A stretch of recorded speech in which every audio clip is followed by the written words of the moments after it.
پھر سنن ابن ماجہ میں حدیث ہے، ابو درداء اصحاب صفہ میں سے ہیں، وہ کہتے ہیں کہ نبی علیہ السلام نے، بڑے پیارے الفاظ ہیں، میرے خلیل نے مجھے 3 وصیتیں کی تھی۔ نمبر 1، اللہ کے ساتھ شرک نہ کرنا، خواہ تمہارے ٹکڑے ٹکڑے کر دیے جائیں یا تمہیں آگ میں جلا دیا جائے۔ نمبر 2، کبھی نماز، فرض نماز نہ چھوڑنا، ورنہ اللہ کے ہاں تمہارا ذمہ اٹھ جائے گا، یعنی اللہ کو پھر کوئی پرواہ نہیں۔ اور نمبر 3، شراب نہ پینا، تمام گناہوں کی چابی شراب ہے۔ یہ 3 وصیتیں ابو درداء کہتے ہیں کہ نبی علیہ السلام نے مجھے کی تھی۔ پھر مسند امام احمد میں وہ حدیث ہے کہ نبی صلی اللہ علیہ وآلہ وسلم نے فرمایا کہ جو شخص نماز پڑھنے والا ہے، قیامت والے دن اس کی نماز اس کے لیے دلیل ہوگی، نور ہوگی اور نجات کا ذریعہ ہوگی، اور جو نماز چھوڑنے والا ہے اس کے لیے نہ کوئی نور ہوگا، نہ نجات کا کوئی سبب ہوگا، نہ اللہ کے حضور کوئی حجت ہوگی پیش کرنے کے لیے، اور اس کا حشر فرعون، قارون اور حامان کے ساتھ ہوگا، والعیاذ باللہ تعالی۔ اور ایک اور حدیث ہے سنن ابی داؤد میں کہ قیامت والے دن سب سے پہلے نماز کے بارے میں سوال کیا جائے گا، اور پھر فرمایا کہ جس کی نماز درست نکل آئی اس کے باقی معاملات آسان ہو جائیں گے، اور جس کی نماز ہی غلط نکلی اس کے بعد کے معاملات اس سے زیادہ مشکل ہو جائیں گے۔ پھر اسی حدیث میں الفاظ ہیں کہ اگر کسی کے فرائض میں کوئی کوتاہی رہ گئی تو اللہ تعالیٰ فرشتوں سے کہے گا کہ میرے بندوں، اس بندے کی کوئی نفلی عبادت دیکھو، جو ہم سنت پڑھتے ہیں، یعنی 12 سنتیں موقع نفلی عبادت ہے، تو فرائض کی کمی اس سے پوری کر لی جائے،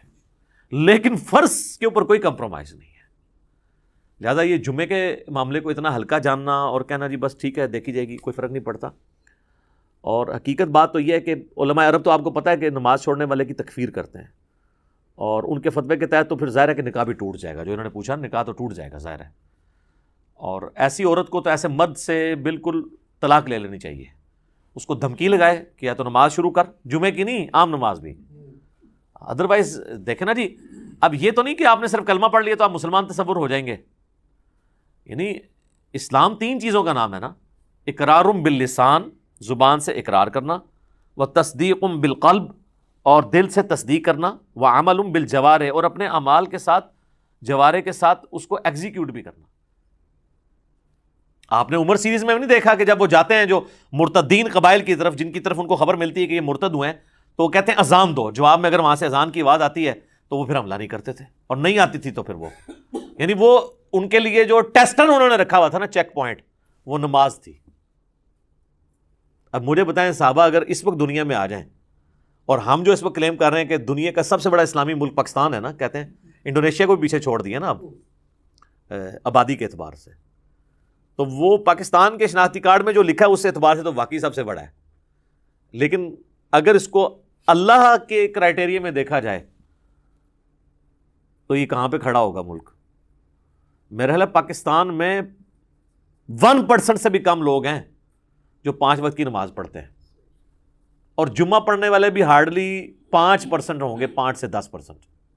اور یہ یہاں پہ ایشو ہے، ورنہ سعودیہ میں آپ چلے جائیں تو آپ کو یہ ریشو 80% پلس نظر آئے گی۔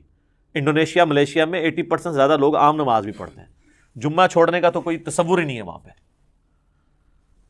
کیونکہ وہاں پہ فقہ شافعی، اور فقہ شافعی کے تحت جو نماز نہیں چھوڑتا وہ کافر ہے۔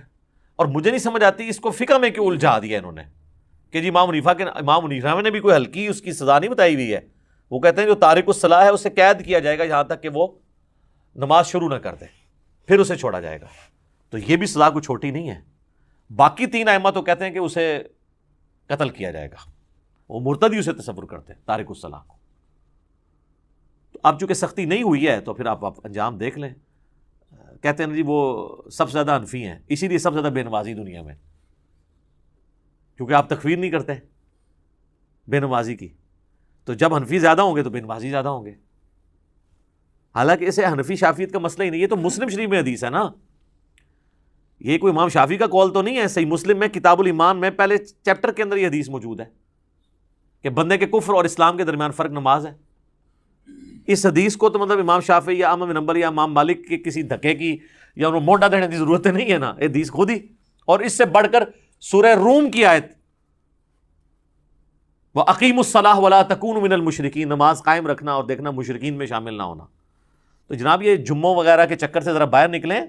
جمعے والی بات تو یعنی یہ تو بہت بڑی بات ہے. عام نماز بھی اگر کوئی شخص چھوڑتا ہے، تارک الصلاح ہے، تو وہ قانوناً تو اسلام کی روح سے تو وہ اسلام سے خارج ہو جائے گا، الا یہ کہ وہ توبہ کر لے